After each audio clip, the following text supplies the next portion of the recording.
Hi everyone. Hello, hello.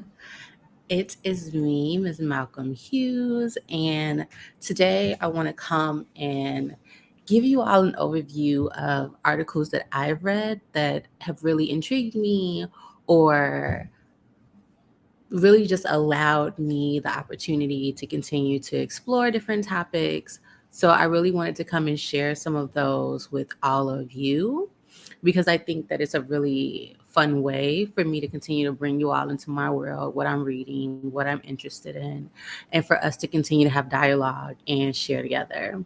So I have a number of articles that I want to go over. So let's just get right into it. So I want to start with this one, and this one is about Arturo Alfonso Schomburg. And for those of you who see the last name Schomburg, and you're like, I know that, especially if you're from New York City or if you are really into Africana or African American studies, then this is a name that you're probably familiar with. If not, I think it's one we should all be more familiar with. And I became familiarized with him because of Dr. John Henrik Clark. And Dr. Clark, in an interview, was discussing Arthur Schomburg. And I remember thinking, like, who's Arthur Schomburg? And the story goes like this. Dr. Clark was telling how he got into African history, right? And he says that when he was younger, he went to his local library. He wanted to check out books. He wanted books on the history of Black people. And the librarian at the time told him, like, unfortunately, you come from a people who have no history. Thankfully, Dr. Clark rejected that. And so he then really wanted to know more about Black history. He refused to believe that we come from a people who have no history. And Schomburg is actually Afro-Puerto Rican, so Afro-Boricua. And that was essentially a big part of his work. Based on this article, I was able to find out so much more about his work. But he discusses, or his research really delved into, what was the impact of Black people within the world. And he did a lot of work actually in liberating, and like the Cuban liberation, the revolution there, also working in some other countries as well. But he became kind of disillusioned, or maybe a little bitter, when the Cuban Revolution kind of fell, and then when Puerto Rico became part of the United States, or when the United States occupied Puerto Rico. But so he really focused and became more scholarly and really focused his work and his attention on collecting all of these works and all of these artifacts demonstrating the history of Black people in the world. So when Dr. Clark went to him, he told Dr. Clark essentially, like, Dr. Clark was, okay, I know you're doing this work. I want to know all about Black history. Teach me. And he was like, first, you need to learn world history, then learn the history of your people, and then ask the question, why did the world feel the need to remove our people from the history books? And so Arturo Schomburg, thankfully, he did that, continued to encourage Dr. Clark. They eventually worked together. They are two of the founders of what we know today as Africana Studies. And Schomburg himself eventually sold his collection. And that's what we see now with the New York City Library, the Schomburg Center, which is one of the largest collections of African history and books and artifacts in the world. And so that's where that collection originally came from. Arturo Schomburg, who continued to work on it up until the point of his death. And it was named after him after the point of his passing. So this article was a really good way for me to be introduced to him. And I just felt the need to share that. Someone whose name I don't hear often enough. I hear about the Schomburg Center often, but I didn't know much about the person it was named after, or whose collection is a major part of it. So I wanted to share that with all of you, because I'm someone who's super passionate about African American Africana studies. And I think this is someone we should highlight more and discuss more, especially because he's had such a large and major impact. All right, next, the one that I wanted to share and discuss next is actually this article you'll see here. So recently, the FBI has unsealed or released its records that it was keeping for years on the late singer Aretha Franklin. And I just find this so intriguing, though I find it continuously infuriating. It's just the number of people who were tracked and monitored under COINTELPRO. If you don't know what COINTELPRO is, it's the counterintelligence program ran under J. Edgar Hoover when he was head of the FBI to really hone in on what he coined to be domestic terrorist threats to American society, which is really just him undermining the civil rights movement, undermining free will and free thought. And in my eyes, he was the true terrorist here. But he monitored so many people. And so, or the FBI underneath his power, the authority that was given to him. And so he infiltrated so many on the ground grassroots civil rights organizations, monitored so many citizens, right? If you just Google the number of people who were tracked and monitored, it's astounding. So you'll see all of those cases. There's a number of books that have been written, and I just think that what was done under that time was just horrific. Arguably had hands in a number of assassinations, i.e. Dr. King, i.e. Malcolm X. So, and that's just the beginning. There are cases on a number of writers, right? There's an entire book on that, one that I actually plan to pick up and read at some point. But yeah, James Baldwin, it was just so many people. Listen, so many people.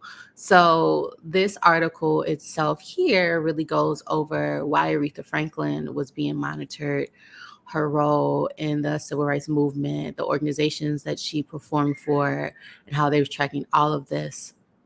And so I really think that the file itself, there's a link within the article that takes you there. I just think it's a topic we need to continue to discuss, because there are still people to this day with active files. People have requested to receive their files from the government, but they're listed as active. So they're still monitoring people. They're still tracking people.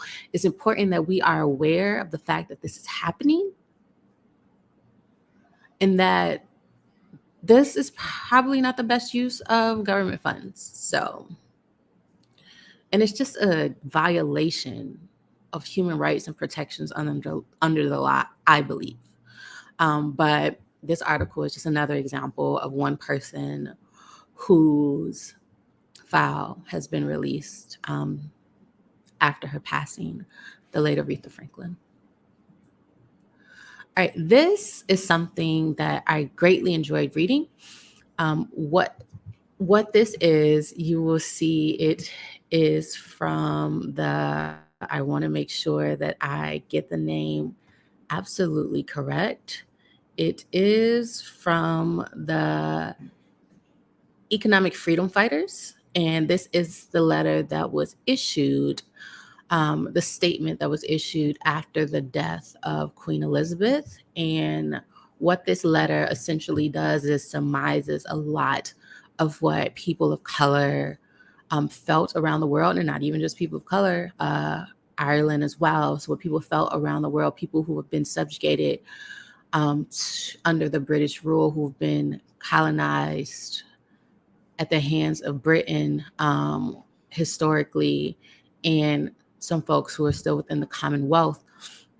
And so what this does is really give an overview of why they are not mourning the passing of Queen Elizabeth, the horrendous things that have been done under the British watch, under the British military, in which the Queen does oversee that. So this letter, it's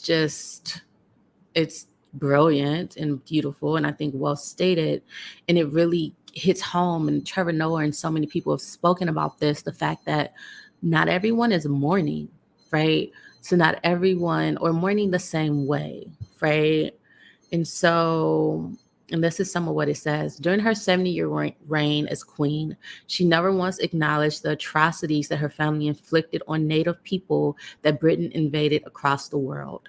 She willingly benefited from the wealth that was attained from the exploitation and murder of millions of people across the world. The British royal family stands on the shoulders of millions of slaves who were shipped away from the continent to serve the interests of racist white capital accumulation, at the center of which lies the British royal family. And there's much more here, but I think that that is a good summary of the key point of why we are not mourning this the same way. And so, yeah, we do not celebrate loss of life, but there is deep pain here. There's deep damage that has been done at the hands of the British royal family.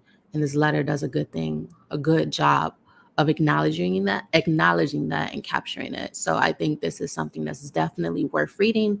And I think that this is a great starting point to continue to do research if you're not familiar with the damage that's been done at the hands of Britain.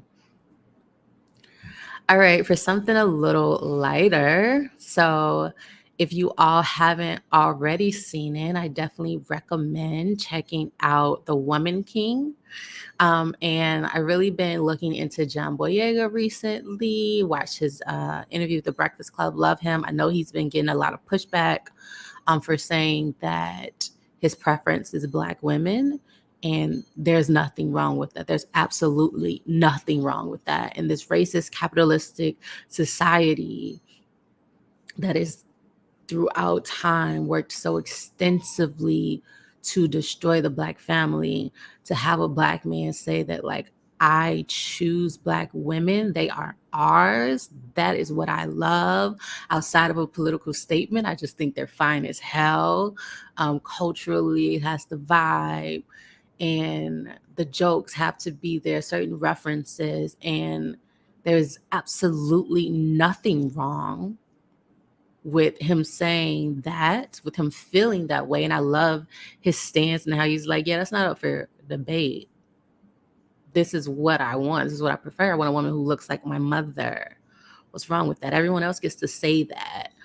And so I really appreciated him taking this stance. And he was on The Breakfast Club to talk about his new movies that are coming out, one of which is The Woman King. And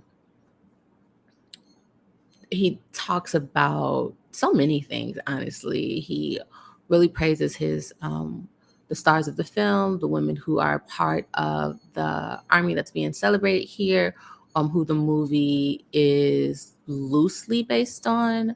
And so this article really talks about how he prepared, how he got a lot of his mannerisms from his Yoruba father. And it was just beautiful. And he's grown and progressed so much. And I like that he's been consistent and true to who he is, and he's continued to evolve and grow over time. So I think this article, though not the best written, and I don't know if it was like translation or what, there was some errors, but I still think it is a good introduction to John Boyega and is a good starting point if you want to know more about him.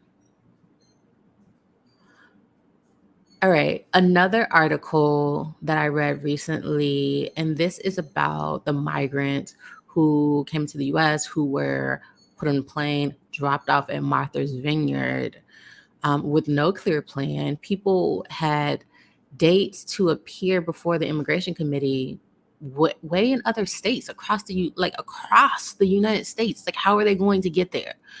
In this article, it doesn't do what I thought it was going to do. So when she said, well, the article, the writers, the title says that what Martha's Vineyard tells us about immigration. And I thought it was going to be a historical capturing and analysis of the fact that this is not the first time that humans from other countries have come here looking for asylum, looking for support, and have been displaced and have been just dropped off in different parts of the United States. And I thought this was going to cover that because it has happened historically, not the first time. But what this actually does is talks about the history of immigration on Martha's Vineyard, specifically those from Brazil. So it was an interesting read, not exactly where I thought it was going, but an interesting read nonetheless, that really gets you into this topic of displacement and the conversation for immigration and immigrant rights. So definitely worth checking out. I think there are better articles out there, but I think this was a good starting point and you can build from here.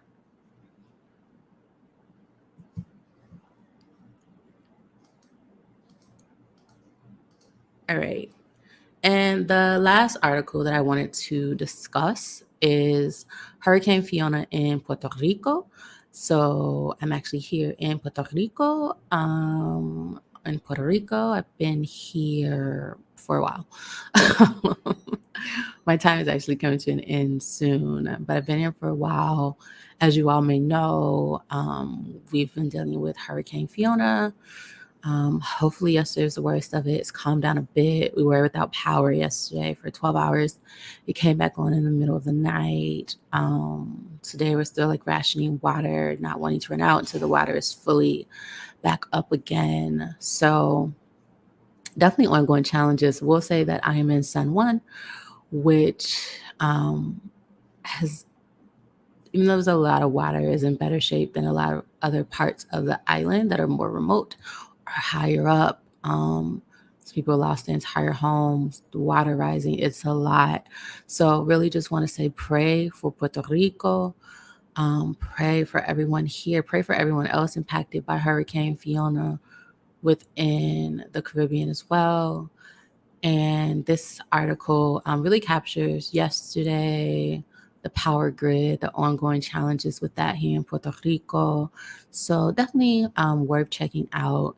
And just wanted to end this with a request for all of you to pray for Puerto Rico, look into any aid that can be given. If you know folks in Puerto Rico, check on them, check in. I've been so grateful to receive inquiries from all of my friends and folks back the mainland United States. So it's definitely a spirit booster and your people will definitely appreciate it.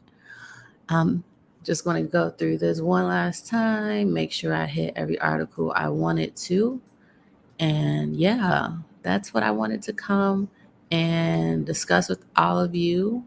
I just, I read a lot and I know that a bunch of you come here for book reviews. So I figured this would be a fun way for me to share and discuss other things that I'm reading, other things that I think would be useful and beneficial. So that's it for me, y'all.